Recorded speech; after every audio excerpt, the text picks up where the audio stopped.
Bismillahirrahmanirrahim. Rekan-rekan, kita lanjutkan sesi kita ke sesi yang keempat. Setelah di sesi ketiga kita menyelesaikan sampai ke line yang ke-27 ya.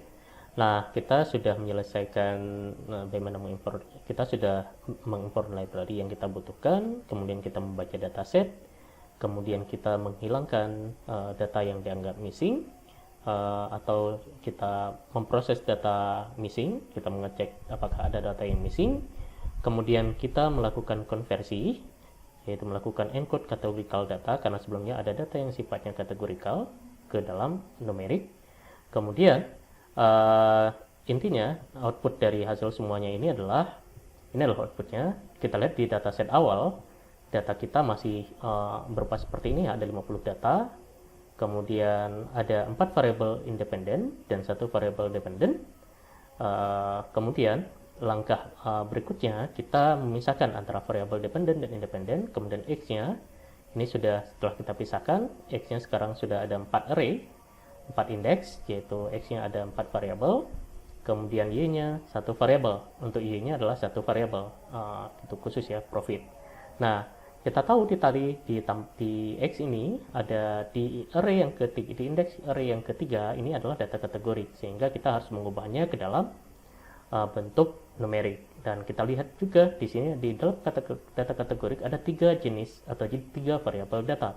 3 variabel name data, ada New York, California, dan juga Florida. Sehingga kita harus mengubahnya ke dalam numerik. Sehingga setelah kita melakukan proses dan kita rubah, kita lihat hasil selanjutnya adalah kita sudah merubah. Ini yang pertama untuk New York.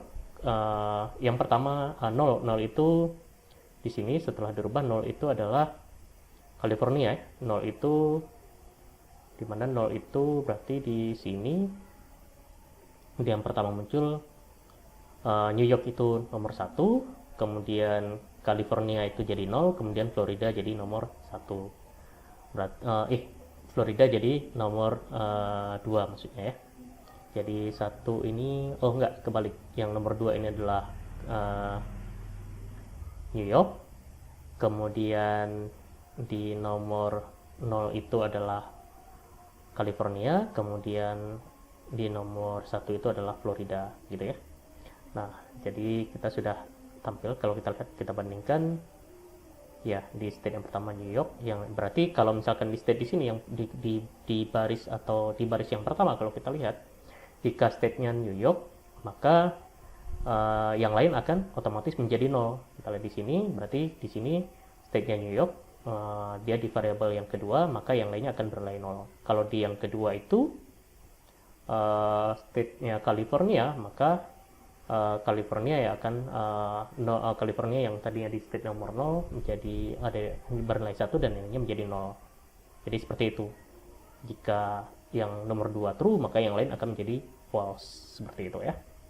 Oke, mudah-mudahan dipahami di konsep ini.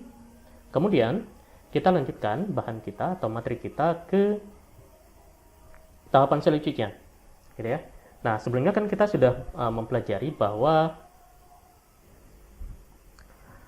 baik, dari data yang sudah kita proses di sini sudah ada 3 ya, sudah ada 3 variabel baru di sini yang menandakan masing-masing wilayah tadi, di wilayah atau menandakan masing-masing state tadi, California, Florida, dan New York, yang tadinya dalam format kategorik menjadi numerik. Nah, langkah selanjutnya adalah di awal di teori kita sudah menyatakan bahwa untuk menghindari dummy variable trap, maka kita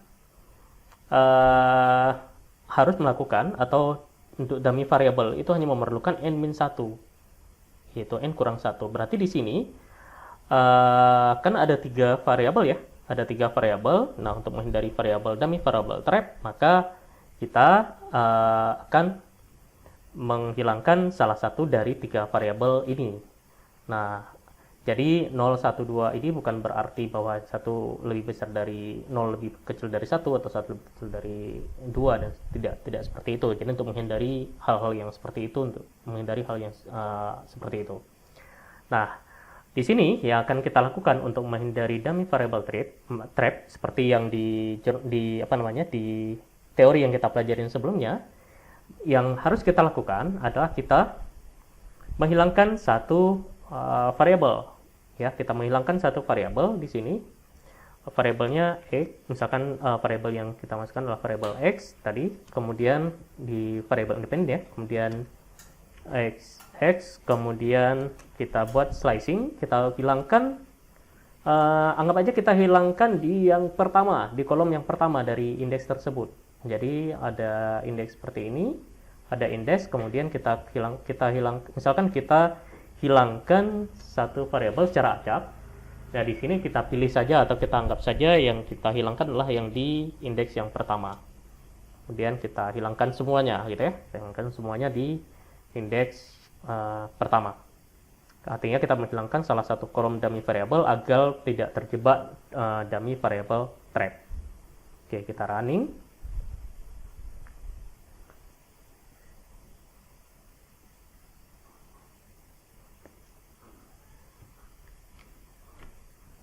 Oke, kita lihat sekarang x-nya sudah berubah. Nah, sekarang x-nya hanya tinggal dua variabel, gitu ya. Tidak ada lagi, jadi sudah memenuhi apa namanya formula n-1. Baik. Nah, langkah selanjutnya setelah kita melakukan menghilangkan salah satu kolom dummy variable, maka yang kita lanjutkan selanjutnya adalah kita akan seperti langkah di backward elimination di teori yang sudah kita pelajari, yang kita lakukan adalah kita dari data yang sudah ada, kita membagi menjadi data latih dan juga data uji. Artinya kita membuat model multiple linear regression dari training set dan juga dari test set, gitu ya. Oke, berarti yang kita lakukan sekarang, kita mencoba membagi data training set and test set. Kita buat training and test set.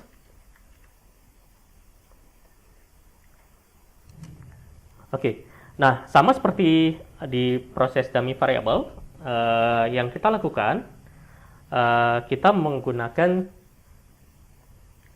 library scikit-learn. Library scikit-learn, oke. Kemudian from scikit-learn, kemudian kita pilih model seleksi. Kita akan membuat model seleksi, model selection, kemudian kita akan import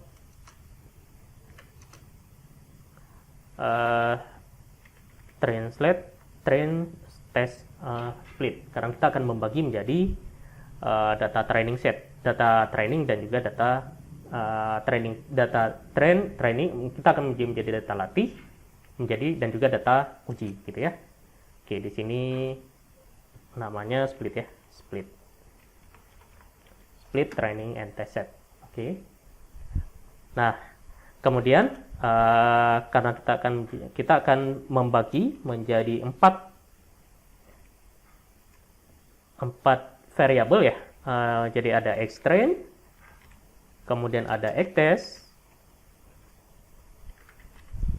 kemudian juga ada ytrain,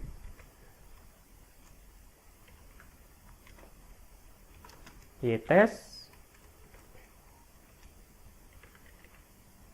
kemudian sama dengan kita import dari train test split tadi, kemudian kita bikin variabel x, kemudian ada variabel y, kemudian tes. Nah, untuk test size-nya kan untuk uji data, untuk pembagian data latih dan data uji di sini biasanya pembagiannya adalah 20% dan 80%. 80% untuk data training dan 20% untuk data uji. Berarti test size-nya 20%, berarti kita buat di sini 0,2 ya, 0,2.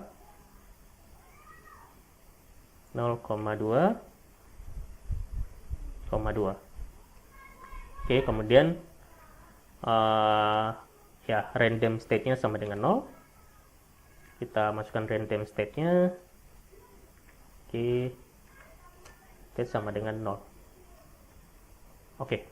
Nah, di sini kita tidak perlu memasukkan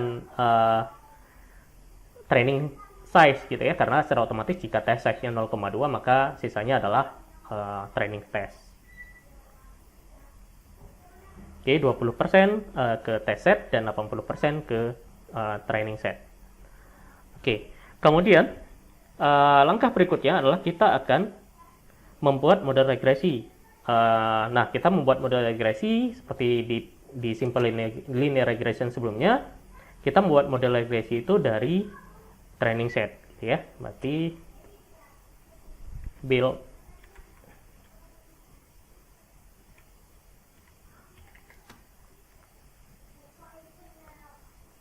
model multiple linear regression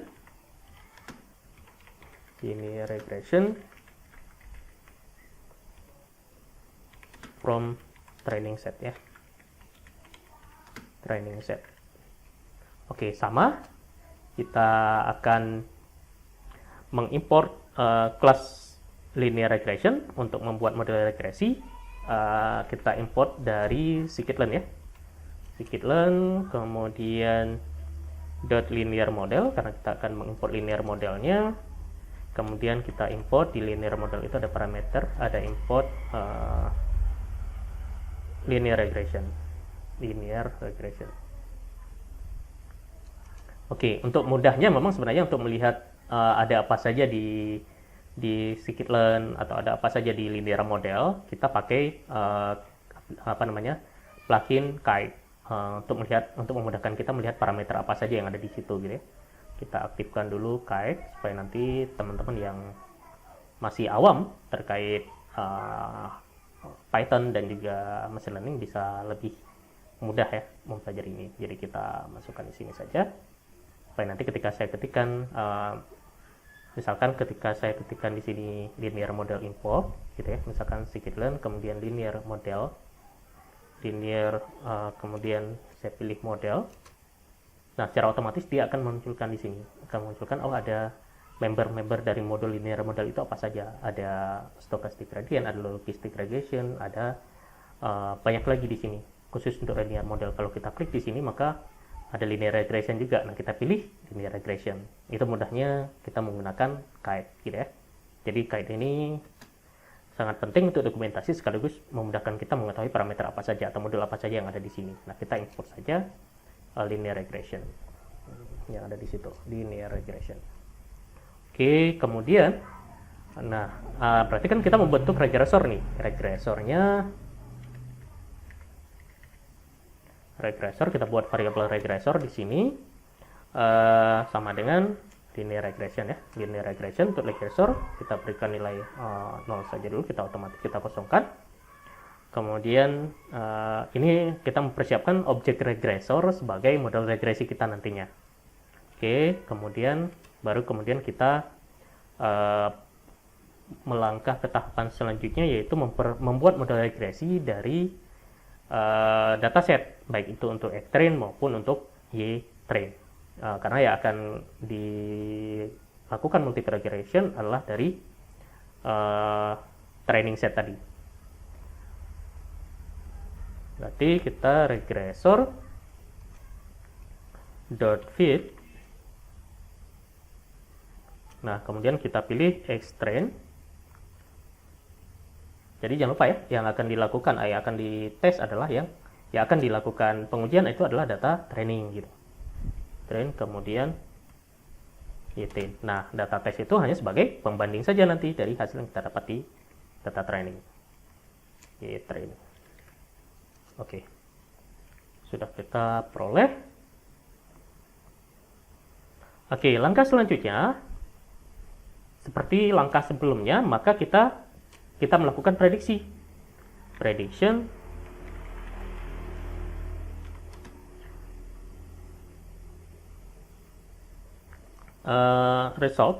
result ya. Kita memberikan prediction result test set. Nah, kita memprediksi hasil dari test set gitu ya, dari hasil test set. Nah, di sini berarti di sini kan prediksi ya, berarti prediksi misalkan kita buat di sini kan prediksi dalam y variabel y ya, y prediction. Kita buat variabel baru namanya y prediction, itu sama dengan regressor. Kemudian regressor itu ada predict di situ, kemudian nah di sini secara otomatis dia akan prediksi test gitu ya, dia akan prediksi test karena yang akan dilakukan adalah test set kan, karena kita ingin melihat prediksi dari hasil uji. Nah berarti yang diprediksi bukan y tapi x karena berdasarkan prediksi y gitu ya. Berarti di sini predict, berarti di sini seperti yang ada di parameter yang ada, berarti kita membuat x test. Oke, x test. Nah, kalau sudah, berarti kita akan membuat satu variabel yang baru untuk menampilkan hasil prediksi. Tampilkan y predict, kemudian y prediksi ya, seperti prediksi. Kemudian sama dengan kita ambil dari pandas, kemudian kita pilih data frame, kemudian kita pilih variabel yang akan kita prediksi yang akan kita tampilkan adalah y predict. Oke, kita akan menampilkan visualisasi dari y predict. Oke, kita coba jalankan satu persatu. Yang pertama, kita ya sama seperti sebelumnya, kita coba Shift E, kemudian ini juga sama, dom size-nya. Nah, kita lihat di environment variable-nya. Kita enable dulu ini. Nah, di environment variable sekarang sudah ada variabel-variabel baru. Mulai dari variabel xtest, variabel xtrain, variabel ytest, variabel ytrain, dan juga variabel y prediction. Oke, kita coba tampilkan dulu satu persatu. Xtrain terlebih dahulu. Oke, kalau kita lihat di sini jumlah angkanya yang tadinya 50 menjadi 40 ya. Jumlah jumlah baris yang tadinya 50 baris menjadi 40 karena perbandingan 80 bagi 40 ya. 80% dari 50 ya. Kemudian kita lihat untuk berarti kalau misalkan xtrain 40, jika trainingnya 40 maka tesnya berarti 10 gitu ya. Sekarang kita lihat yang kita tambahkan yang xtest, kita tampilkan di array ya berarti 20%, berarti 10, 20% 50 berarti 10. Kemudian kita tampilkan ytrain, kemudian kita tampilkan ytest ya, kemudian kita tampilkan y prediction. Oke, y prediction kita tampilkan y prediction. Oke, kita lihat di sini sudah ada xtrain, kita tampilkan dalam format float aja, one float. Oke, ini adalah nilai xtrain-nya. Maaf, ini adalah nilai xtrain-nya. Kita tampilkan dalam format .float. Oke, ada 40 kolom, 40 baris, ada 5 array, kemudian ada xtest 10, ytrain-nya juga 40, kemudian ytest-nya 10. Nah, jika banyak kolom seperti ini, jika banyak angka di belakang koma, kita jadikan satu aja, artinya .float. Oke, kemudian tampilkan y prediction. Y prediction sudah tampil di sini, ada 10. Nah, kita akan lihat perbandingan antara y prediction dengan ytest.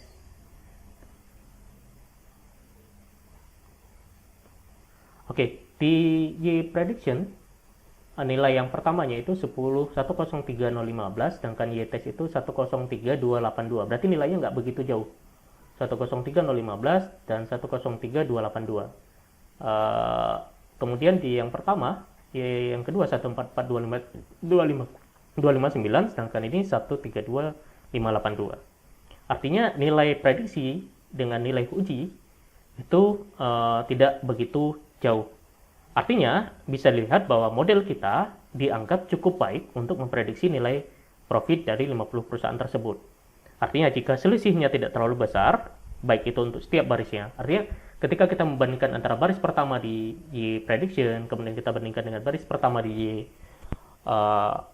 tes, dan hasilnya itu tidak begitu, selisihnya tidak begitu besar, maka boleh dinyatakan bahwa model kita itu dianggap sangat cukup baik untuk melakukan prediksi, gitu ya. Nah, tentunya tidak cukup dengan jika menilai baiknya itu hanya membandingkan secara visual saja. Kita memerlukan cara yang nilai-nilai angka yang secara kuantitatif, gitu ya, menggunakan statistik. Nah, di sini kita akan menguji apakah model itu dikatakan sudah baik, dan variabel mana saja yang dari variabel independen itu yang mana saja yang signifikan atau tidak. Nah, di sini baru kita melakukan metode backpropagation tadi, baik itu all in one, baik itu model menggunakan beberapa asumsi tadi, baik itu all in one, beberapa model maksud saya, all in one, kemudian forward, ada backward, kemudian ada komparasi dan lain sebagainya. Nah, di sini untuk memudahkan atau mempercepat pengujian kita, mempercepat penelitian tutorial kita menggunakan salah satu metode saja. Misalkan di sini kita menggunakan backward propagation. Kita sudah ikuti step by step di pertemuan teori. Kita sudah di teori di video sebelumnya saya sudah menjelaskan apa perbedaan dari satu model variabel, satu model dengan model yang lainnya, dan di sini kita akan menggunakan model backward propagation. Nah, step by step untuk backward propagation sudah kita lakukan sama persis dengan yang di teori dengan yang kita praktekkan di awal. Nah, tadi kan metode backward propagation di video sebelumnya dinyatakan bahwa kita dalam metode tersebut step yang pertama adalah kita memasukkan semua variabel independen, gitu ya.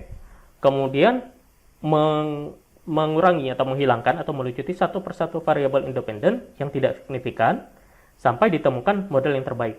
Jadi mana yang dianggap tidak signifikan, mana yang dianggap tidak signifikan dibuang satu, dibandingkan dengan p-value-nya. Jika ada lagi di berikutnya, mana yang tidak signifikan dibuang lagi, karena membandingkan p-value dengan nilai signifikansinya. Baik, kita coba satu persatu ya. Kita coba di sini.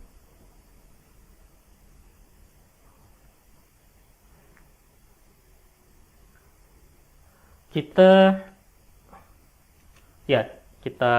set model selection ya, kita seleksi model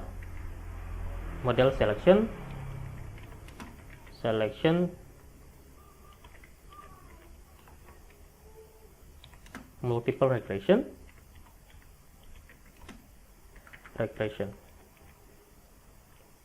with backward propagation.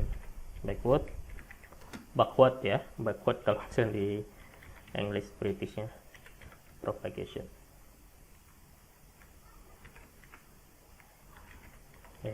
Oke. Nah, untuk memulai memodelkan multiple regression dengan backward propagation, kita mengimport library-nya. Nah, library yang kita gunakan di sini adalah, karena di sini model statistik, maka kita import. Yang mudah di atas kita masukkan import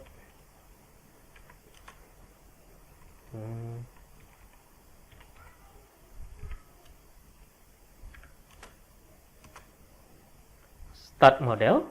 Ya, di sini kita menggunakan library start model .api, ya API-nya ya. API dari start model sebagai di sini karena API maka kita bedakan dengan start model biasa ya. Start model yang satu kita beri nama API, satu SMI, satu SM. Yang pertama SMA. Misalkan di sini SMA. Kemudian kita jadikan satu variabel misalkan X-nya sebagai SMA. Kemudian kita tambahkan konstantanya. Oke, kita tambahkan konstanta untuk variabel X-nya. Oke. Kemudian kita import lagi, satu lagi namanya import yang sama, tapi kita bedakan Ctrl Z. Oke, kita import start model. Namun di sini kita singkatannya kita rubah sedikit .api sebagai sm, misalkan sm. Oke, kemudian kita mengimport library start model API sebagai SMA dan juga library start model API sebagai SMA dan juga SM. Nah, tadi di konstanta ini, kenapa kita menambahkan konstanta? Nah, seperti kita ketahui sebelumnya ya di teori bahwa fungsi umum dari multilinear regresi, di situ kita memiliki konstanta. Masih ingat ya? Di situ kita memiliki konstanta, di mana konstanta itu juga sebenarnya dikalikan dengan variabel dengan nilai 1. Nah, library start model itu tidak mempertimbangkan hal tersebut gitu. Nah, sedangkan kenapa? Karena di library linear regression sebelumnya yang di awal ketika kita membangun multiple linear regression itu sudah mempertimbangkan variabel. Nah, oleh karena itu di sini kita memberikan tambahan kolom baru dengan memberikan nilai 1 di penambahan yang add constant ini.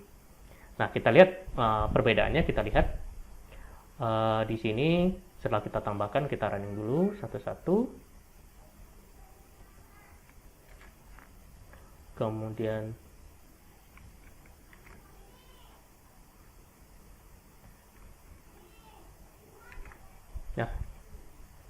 kita lihat hasil dari X-nya. Objek dari X-nya sekarang apakah masih seperti sebelumnya atau sudah berubah? Kita view as array. Oke. Sekarang kalau kita lihat objek dari .float. Objek dari X itu sudah berubah. Berbeda dengan objek yang sebelumnya gitu ya. Sudah ada penambahan variabel baru. Oke. Di sini kalau kita lihat ada penambahan konstanta. Kita berikan nilai konstantanya semuanya 1. Gitu ya. Kalau sebenarnya kan nggak ada, cuma ada variabel karena sudah yang pertama tadi sudah kita buang. Nah, kita tambahkan konstanta, artinya ketika dari konstanta tersebut itu nanti dikalikan dengan variabel. Artinya konstanta itu dikalikan dengan variabel dengan nilai 1. Kita berikan nilai 1. Oke. Jadi barisnya semuanya sudah bernilai 1. Nah, sampai di sini model untuk yang penambahan konstanta yang sudah dilakukan. Nah, berikutnya apa? Berikutnya kita mengimport start model lagi ya. Kita mulai untuk menjalankan satu persatu, terus kita bandingkan p-value dengan signifikansi, baru kemudian kita buang yang dianggap tidak memenuhi persyaratan. Itu konsep dari backward propagation atau backward elimination maksudnya. Oke, kita coba di sini kita akan membuat sebuah objek yang kita namakan sebagai objek X optimum sebagai daftar semua variabel independen yang ingin kita analisis. Nah, di sini kita memilih semua baris dan semua kolom. Kemudian kita memanfaatkan library NumPy. Kemudian kita memasukkan semua index array di situ, di mana kita akan memilih semua baris dan semua kolom. Di sini kita akan menuliskan tadi variabelnya adalah X ya. Kemudian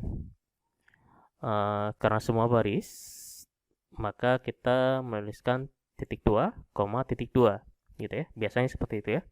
X buka kurung .2, .2. Nah, kalau kita lihat di sini ada 6 indeks ya. Ada 6 indeks.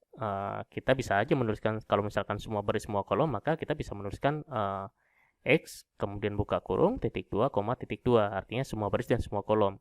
Tetapi di sini kita menuliskannya dengan sedikit berbeda.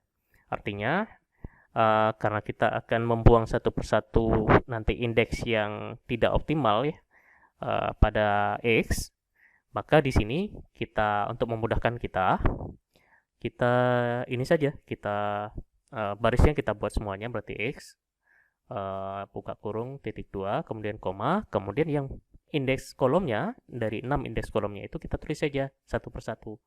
Mulai dari 0, 1, 2, 3, 4, 5, 6 gitu ya. Ini sampai 5 ya, dari 0 sampai 5.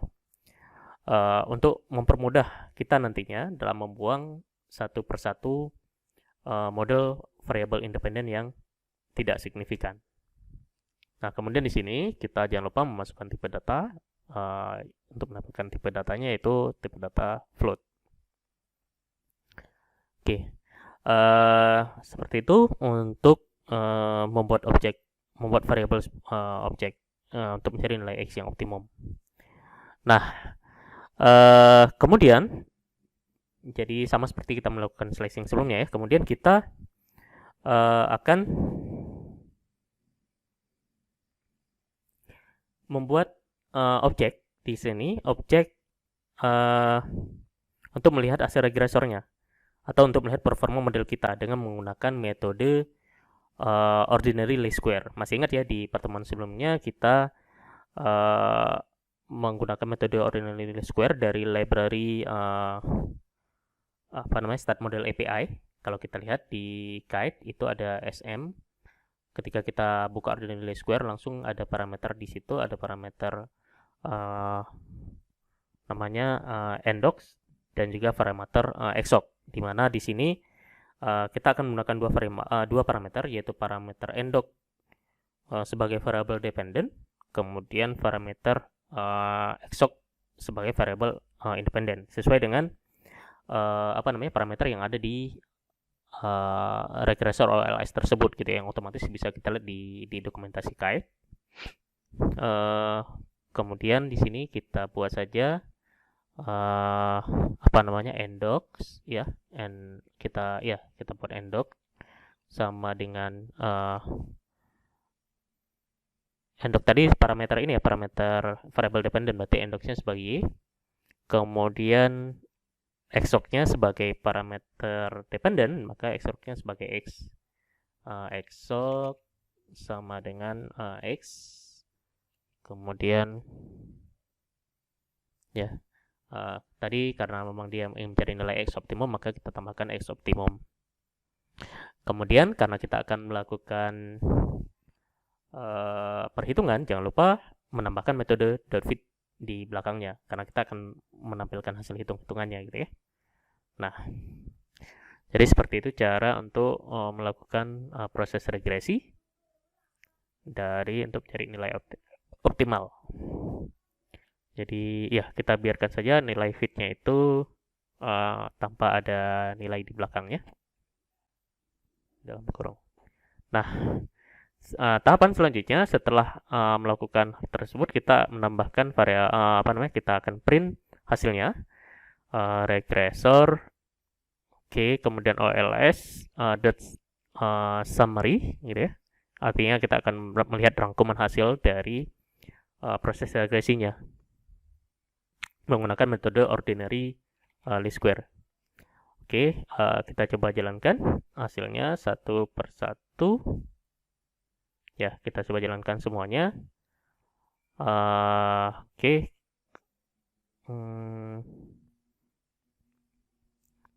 Ya, ini adalah hasil setelah kita melakukan running atau untuk melakukan printout untuk hasil dari regresor menggunakan metode OLS tadi. Kalau kita lihat di situ ada dependent variable disimbolkan dengan y. Kemudian model yang kita gunakan adalah model OLS. Kemudian metodenya ada least square. Kemudian juga ada jumlah observasi, data observasi 50, kemudian residual 44, kemudian R square, nilai F statistik, nilai F probability-nya, likelihood, log likelihood, dan sebagainya.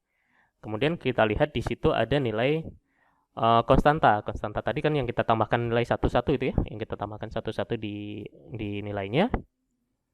Nah, kalau kita lihat di situ di bagian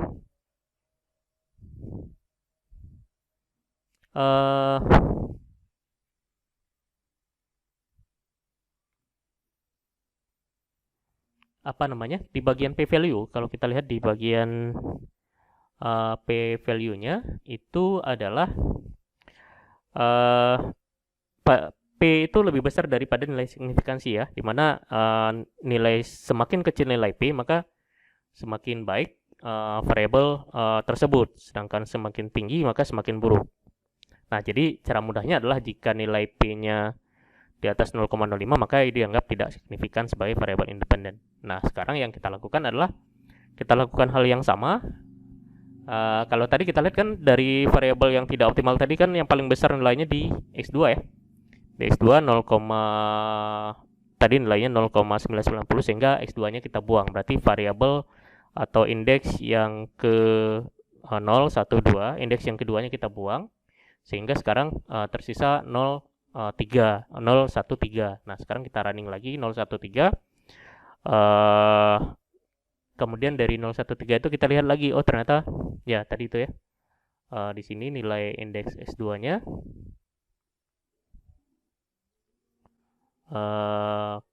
oke ya, di sini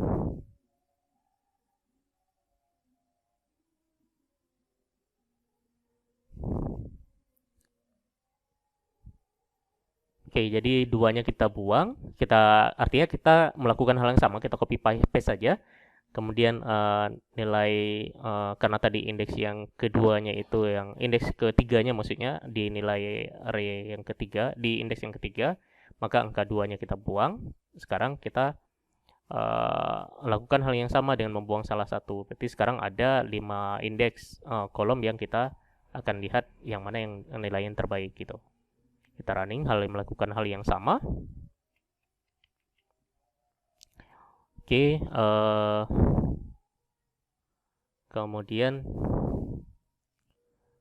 ya kita melakukan print yang sama. Kalau kita lihat di sini, ya nilai X1 yang besar ya, nilai X1 yang besar, sehingga kita akan membuang, berarti X1 itu ada di indeks yang kedua, berarti nilai yang indeks yang kedua berarti nilai 1, berarti berikutnya berarti nilai 1 yang kita buang. Berarti sekarang sisanya adalah 0, ya nilai satunya yang kita buang, yang nilai satunya itu nilai X1.